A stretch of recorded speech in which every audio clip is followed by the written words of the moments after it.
Assalamualaikum warahmatullahi wabarakatuh. Baik mahasiswa sekalian, kali ini kita akan mempelajari materi mengenai Acceptance Sampling Plans Dodge Romic. Mengenai Dodge Romic, Acceptance Sampling Plan Dodge Romic merupakan rencana pengambilan sampel penerimaan yang dikembangkan oleh Harold F. Dodge dan Harry G. Romic, merupakan lot by lot acceptance of project. Kemudian merupakan sampling dengan data atribut. Dalam acceptance sampling plan Dodge Romic memberikan inspeksi total yang minimum bagi produk dengan suatu rataan fraksi cacat. Di sini, proses pembuatan acceptance sampling plan berdasarkan konsep LTPD dan EOQL, yakni lot tolerance percent defective atau persentase toleransi banyaknya yang rusak, dan average outgoing quality limit, yakni batas rata-rata kualitas barang yang keluar. Dalam sampling plan Dodge Romic terdapat 4 set tabel yang diterbitkan pada tahun 1940. Selanjutnya kita bandingkan versi Dodge Romic dengan tradisional, yaitu Mil Standard 105 atau ANSI Z 1.4. Sekarang kita lihat tabel yang lain, yakni tabel Dodge Romic. Ini berbeda dengan tabel Z 1.4. Di tabel Z 1.4 kita akan fokus pada AQL, yaitu Acceptable Quality Limit atau batas kualitas yang dapat diterima. Kita menemukan AQL-nya 1,5% misalnya, dan berdasarkan AQL tersebut kita menentukan berapa acceptable quality number dan rejection number-nya, yaitu jumlah barang yang dapat diterima dan jumlah yang di reject. Sedangkan dalam Dodge Romic terdapat 2 set tabel, yakni tabel berdasarkan LTPD atau LQL atau RQL, ini sama saja, dan tabel kedua berdasarkan EOQL atau Average Outgoing Quality Limit. Kita lanjut pada perbedaan lainnya, yaitu berdasarkan Z 1.4 dapat single sampling, double sampling, dan multiple sampling. Sedangkan dalam Dodge Romic tidak ada multiple sampling, hanya terdapat single dan double sampling. Perbedaan lainnya adalah jika dalam Z 1.4 atau Mil Standard ini lebih melindungi produsen, sedangkan dalam Dodge Romic lebih melindungi pelanggan. Dodge Romic bertujuan untuk meminimasi ATI atau yaitu Average Total Inspection, yaitu rata-rata jumlah yang diinspeksi, karena tentu saja inspeksi dapat mengeluarkan biaya. ATI terdapat dalam teori untuk menentukan berapa banyak inspeksi yang harus kita lakukan jika kita memiliki lot kualitas yang buruk. Jika kita memiliki 1% lot defektif atau 1% lot yang gagal atau rusak, maka rata-rata berapa banyak yang harus diinspeksi. Kemudian jika kita memiliki 2% lot defect, maka berapa banyak yang harus diperiksa. Jika lot kualitas memburuk, maka kita harus melakukan inspeksi lebih banyak sampai mungkin bisa 100% inspeksi. Dalam menggunakan tabel ini, kamu membutuhkan estimasi atau perkiraan proses average. Dalam menggunakan tabel ini, kamu membutuhkan estimasi atau perkiraan proses average, yaitu rata-rata proses, yaitu berapa banyak reject dari proses dalam beroperasi, 1% kah, 1,5% kah, atau lainnya. Kamu membutuhkan angka ini untuk melihat tabel. Lalu dari mana kamu bisa mendapatkan angka ini, yaitu angka proses average? Maka bisa kamu dapatkan dari historical data atau data sebelumnya. Berdasarkan data tersebut, kamu estimasi rata-rata proses tersebut, dan jika dalam suatu kasus kamu tidak memiliki historical data, maka kamu gunakan proses average terbesar di dalam tabel. Berdasarkan penjelasan tersebut, mari kita melihat tabel berikut. Terdapat 4 kelompok tabel atau 4 set tabel. Yang pertama adalah single sampling lot tolerance tables, kemudian yang kedua double sampling lot tolerance tables, yang ketiga adalah single sampling EOQL tables, dan yang keempat adalah double sampling EOQL tables. Jadi yang kelompok tabel pertama dan kedua menggunakan seperti yang telah diutarakan sebelumnya di dalam tabel, ini menggunakan LTPD atau LQL atau RQL. Sedangkan kelompok tabel 3 dan 4 menggunakan ELQL. Pada kelompok tabel 1 dan 2, LTPD pada resiko konsumen atau beta yang tetap, LTPD pada resiko konsumen atau beta yang tetap sama dengan 0,1. Nilai LTPD adalah 0,5 sampai 10% untuk single maupun double sampling. Totalnya, semuanya ada 16 tabel. Tabel tersebut memberikan ukuran sampel, angka penerimaan, dan persentase EOQL sesuai dengan ukuran lot dan persen proses average yang diketahui. Sedangkan kelompok tabel 3 dan 4, selanjutnya kelompok tabel 3 dan 4 yang tadi telah dikemukakan bahwa berdasarkan EOQL, nilai EOQL dalam tabel kelompok tabel 3 dan 4 dari 0,1 sampai 10% untuk single maupun double sampling plan. Total tabel dalam kelompok tabel 3 dan 4 adalah 26 tabel yang memberikan ukuran sampel, angka penerimaan, dan persentase LQL sesuai dengan ukuran lot dan persentase proses average yang diketahui. Selanjutnya, proses average yang memang dibutuhkan dalam menggunakan tabel Dodge-Romick, yakni proses average adalah besarnya rata-rata dari persentase defektif dan ditentukan dari grafik kendali dan catatan yang lampau atau data historical data dimodifikasi dengan pengetahuan meramalkan tingkat cacat yang diharapkan. Aturan cara penentuan adalah dalam proses average adalah yang pertama, hitung dari sekitar 25 lot pada sampel-sampel pertama, total yang diinspeksi, total cacat, dan rataan fraksi cacat. Kemudian buanglah data lot dengan persentase cacat yang lebih besar dari P bar ditambah 3 akar P bar 1 dikurang P bar per N dari rumus berikut. Kemudian yang terakhir, hitunglah kembali rataan fraksi cacat atau P bar dan gunakan nilai tersebut sebagai proses average. Contoh-contoh penggunaan tabel Dodge-Romick adalah sebagai berikut. Di sini ada LQL, ini contohnya LQL. Yang pertama kali yang perlu dilihat adalah nilai proses average-nya. Oke, di sini. Di sini di awal tabel, di bagian atas awal tabel, kepala tabel ini. Oke, saya lihat dia membutuhkan nilai proses average-nya yang bisa ditentukan dari historical data sebelumnya. Dan jika memang tidak ada historical data tersebut, tidak diketahui keterangan tersebut, maka gunakanlah proses average yang paling besar ya. Jadi gunakan proses yang paling besar jika data historical mengenai proses average tidak diketahui. Ya, jadi yang pertama yang diketahui adalah ELQL 3%. Lalu dari mana ELQL 3% berikut ini? Jadi berdasarkan data yang diterima bahwa ELQ-nya adalah sebagai berikut. Kurva ELQ-nya adalah sebagai berikut. Maka kita dapat menentukan batas ELQL-nya berapa, limitnya berapa. Ini ELQ-nya, average outgoing quality-nya, lalu limitnya berapa? Kita bisa menentukan. Di sini kita mungkin bisa mengambil paling tingginya berapa ya. Baik, di sini bisa dilihat lebih tepatnya ini di bawah dipresentasekan, maka dapat kira-kira 2,4. Kita bisa bulatkan ke atas menjadi LQL-nya kita tentukan menjadi 3%. Limit LQ-nya kita tentukan 3%.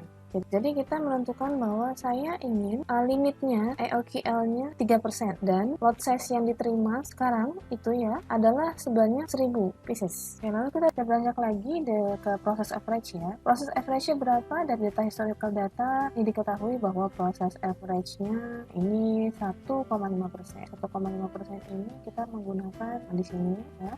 Oke, jadi kita menggunakan kolom ini, bagian ini. Kemudian kita lihat lot size-nya berapa. Lot size-nya ini 1000, maka di sini lot size-nya 801 sampai 1000. Di sini kita menggunakan ini. Kita tarik, maka inilah yang kita dapatkan ya. Kita lihat di sini bahwa baik. Jadi berdasarkan data yang kita dapatkan bahwa N-nya 44, C-nya 2, LQL-nya 11%. Maka kesimpulan yang harus kita ambil adalah saya atau kita harus mengambil 44 pieces barang untuk inspeksi ya, 44 pieces barang untuk inspeksi dari 1000 dan kemudian dengan acceptable number-nya atau C-nya 2. Jadi jika ditemukan defect 2 atau kurang dari 2, maka lot ini bisa diterima. Dan terakhir adalah LQL dan terakhir adalah limiting LQL 11%, yaitu limiting quality level atau rejectable quality limit. Maka LQL ini, yaitu limiting quality level-nya, adalah tingkat kualitas menurut konsumen. Jadi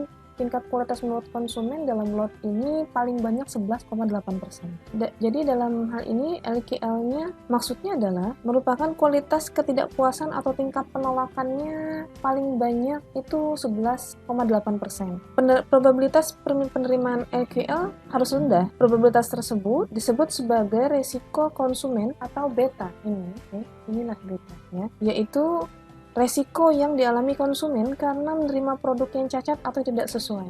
Berlanjut ke tabel yang lain. Di sini kita bisa lihat ya bahwa kita mempunyai juga proses average yang telah diketahui yang memang telah dicontohkan di awal sebelumnya bahwa jika proses average-nya tidak ada maka gunakan yang paling besar. Kemudian lot size-nya ini 1000 pieces, dan juga kalau tadi kita berdasarkan EOQL, maka di sini kita berdasarkan LTPD. Jadi kita sudah menentukan di awal sebelumnya bahwa kita pengennya LTPD atau RQL-nya atau limitnya atau paling banyak ya, atau paling banyak ketidaksesuaiannya itu maksimum limitnya 3%.